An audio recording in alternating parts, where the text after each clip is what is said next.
some of the main aspects of both the Green Climate Fund as well as the independent redress mechanism. I think what's something that is important, obviously, to understand between the structure of the IRM and the GCF is that we are one of the 3 independent units as part of the accountability measures of the Green Climate Fund. So there's, as you may have heard already, the independent evaluation unit that does monitoring and evaluation of different aspects of the Green Climate Fund, the independent integrity unit that deals with issues of fraud and corruption, and then the independent redress mechanism where I am, that works on issues of redress and complaints about Green Climate Fund projects if you've been impacted by them, as I'm sure you've already heard.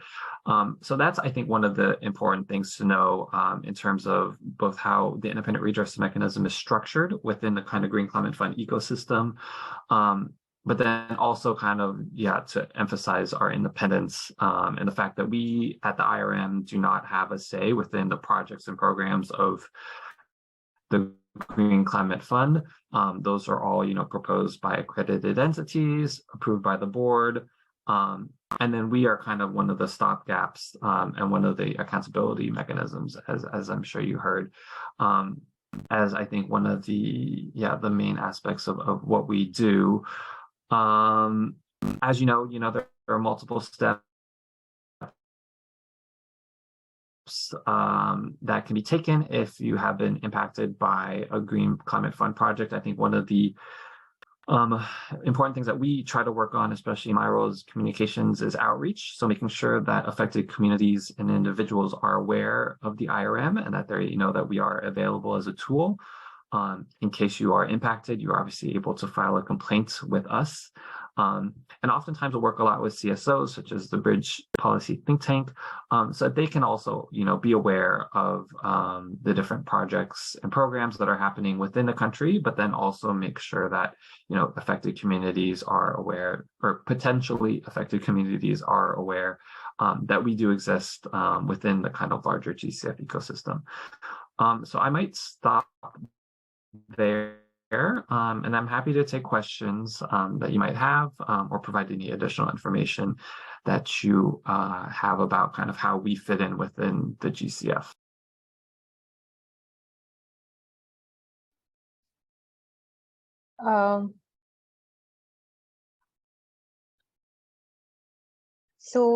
Questions from the audience. You can also please raise your hands, and then we can, switch on your microphone.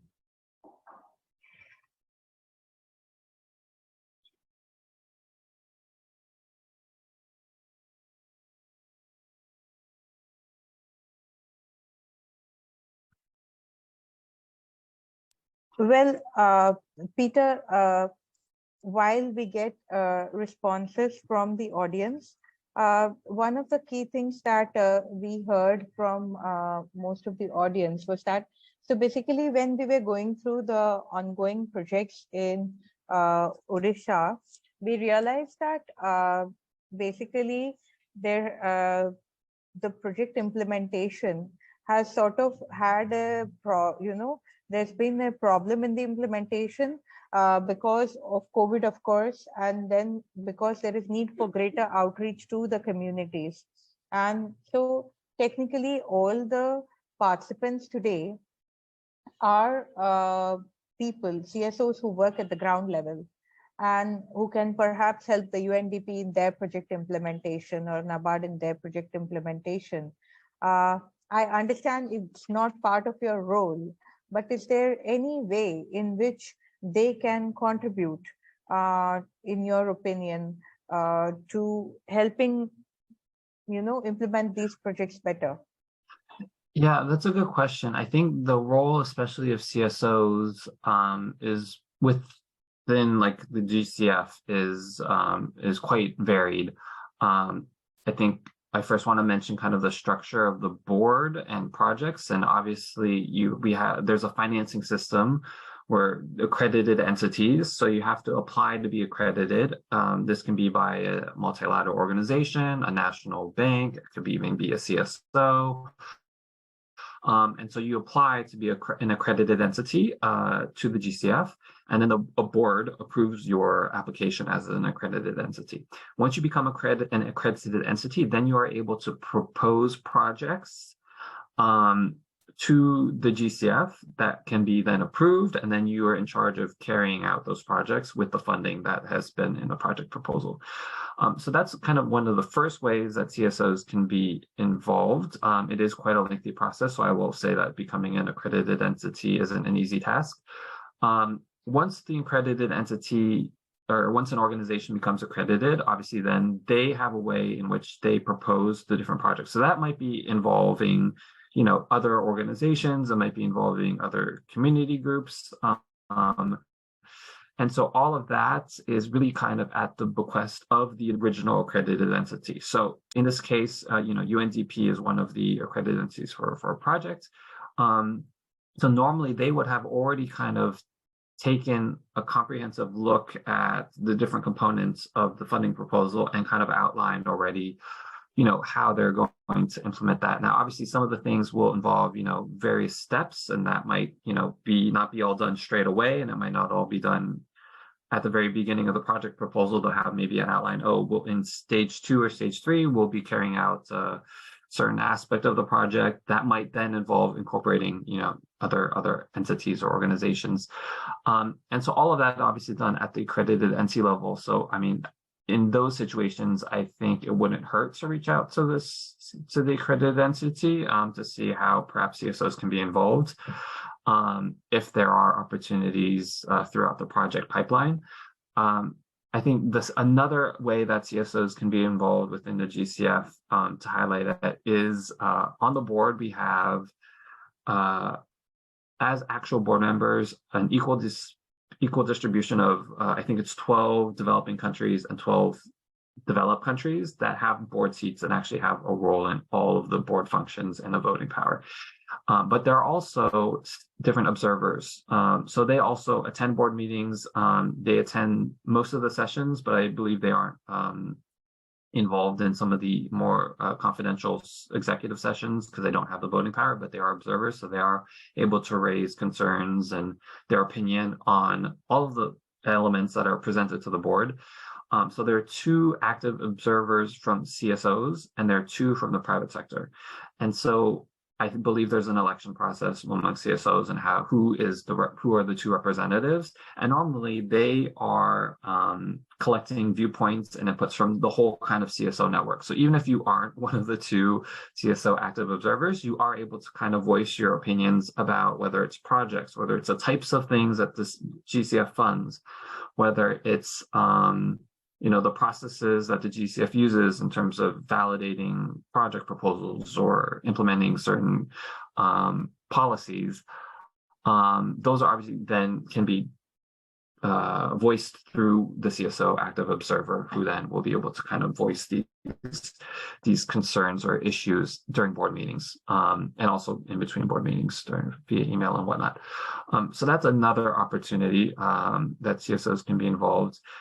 Obviously, with the independent redress mechanism, we are independent and separate from the main GCF proceedings, and we have our own work program, we have our own funding budget that we use, and we work a lot with CSOs because one of our main objectives, as has been communicated to you before, is kind of informing not only CSOs that we kind of use as liaisons and ambassadors on the ground, but also community individuals at the community level, which is in Korea, where we're based, is a bit harder for us to do, which is why we work a lot with CSOs.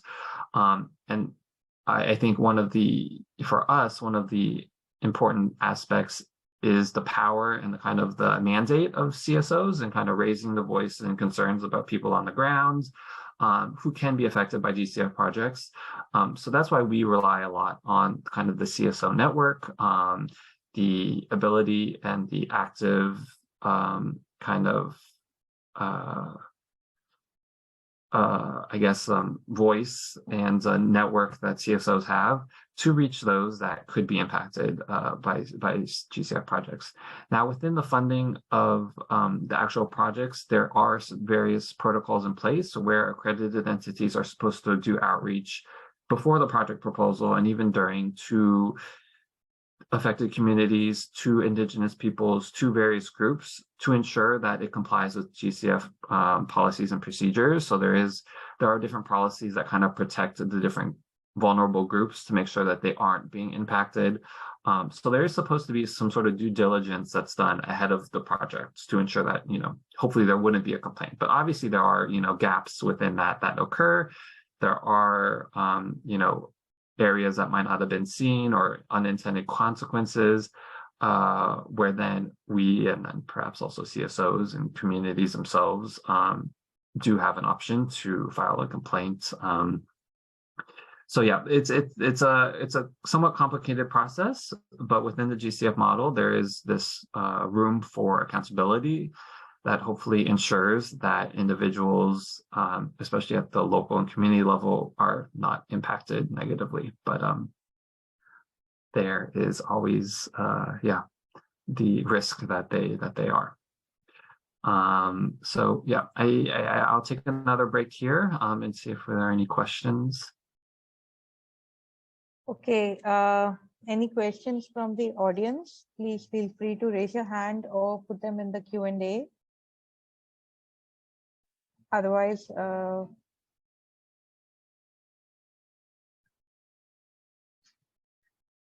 we just take a pause here.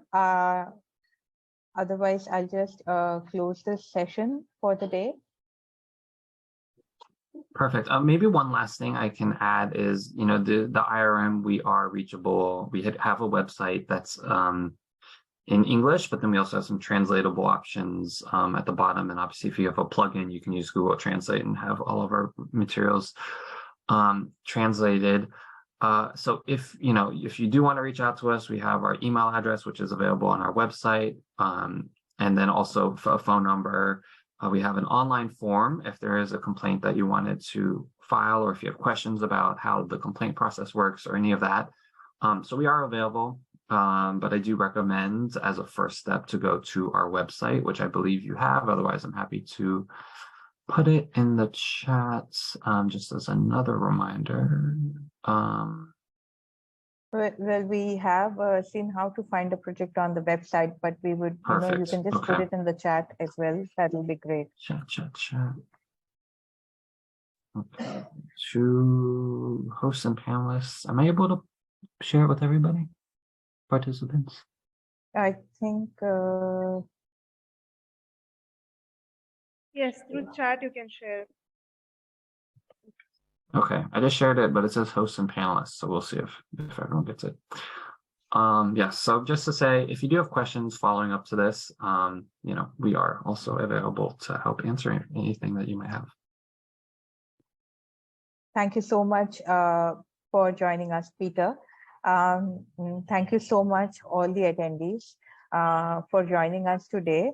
And as I already explained, आमे videos तैयारी करूँ and आमको एमिति लोक मानु दरकार जो ओडिया रे कथा कही पारिबे जोटा आज सब डिस्कस हेची से वीडियोस डिसेमिनेट करबा पाई आउ ओडिया लोकन को बुझिबा पाई इजी हबो सो मु आपन को रिक्वेस्ट करूची ए प्रोग्राम रे पार्टिसिपेट करिया पाई एंड जो माने ऑलरेडी चैट ऑप्शन रे आमको इन्फॉर्मेशन दे चंती मु आमे तांको रीच आउट करिबु additionally I request you to please write to us at appointments at Bridge Think Tank, from where you received all your training information. Thank you so much for joining us today. Jadi apanara interest achi videos prepare kariya pai and taku disseminate kariya pai. Odia re most videos are of 2 or 3 minutes. मु आपन को request करिबे आमको लेखिबा पाए आमे process रे अछु नुक्कड़ नाटक रो script तैयार करिबा पाई एंड जदि आपनकु लागुची कि आपनर एरिया रे बिजनेस कम्युनिटी जोठी अछि सोलार पैनल्स रो किम्मा कोस्टल एरियास रे आपण ए नाटकटा प्रेजेंट करि पारिबे आमे please reach out to us and we will be very happy to collaborate with you for the same. And thank you so much for your patient listening and joining us today. And I hope this assists you in reaching out to your community and helping them out in case they have any difficulties in relation to, projects funded by Green Climate Fund in Orissa. And you wish to receive certain grievance redressal, or you need any information in relation to those funds. I hope that this helps. Thank you so much. Peter, would you like to add anything to just close this? Yeah, just to say thank you, for your interest, obviously, within the Green Climate Fund, and especially the independent redress mechanism, as the largest fund for climate adaptation and mitigation in the world. There's obviously lots of work to be done. And so we appreciate obviously all of the work that you do as CSOs at the local level to ensure that the project financing is going in the right direction, it's being held accountable, and it's being used effectively. So thank you also again for your dedication to proper climate finance.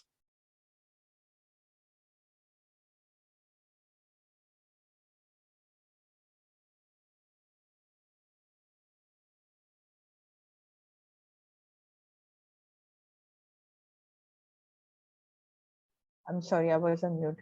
We just have, one comment. I guess it's sort of like an addition from the participants, and they want you to know that they are very much aware of the amount of work that is required in relation to climate change. And there is a high amount of willingness to address these issues. And they understand that this is a crucial time, where different natural and human-made calamities are happening directly and indirectly. In fact, some of the people who have joined us today are in fact studying climate change in Orissa and the patterns. And so they are very happy to have been part of this training program. So I would like to thank you on their behalf. Right. That brings us to the closing of this training program. Thank you so much, everyone. Please do write back to us at our email address, and we will be happy to answer any queries. And we'd love to have you participate in our other video campaign and the Nukkad Natak campaign that we are doing presently in Orissa. Thank you so much. Have a good day, everyone. Thank you, everyone. Thank you, Bridging Fate. Bye. Thank you. We'll close the session now.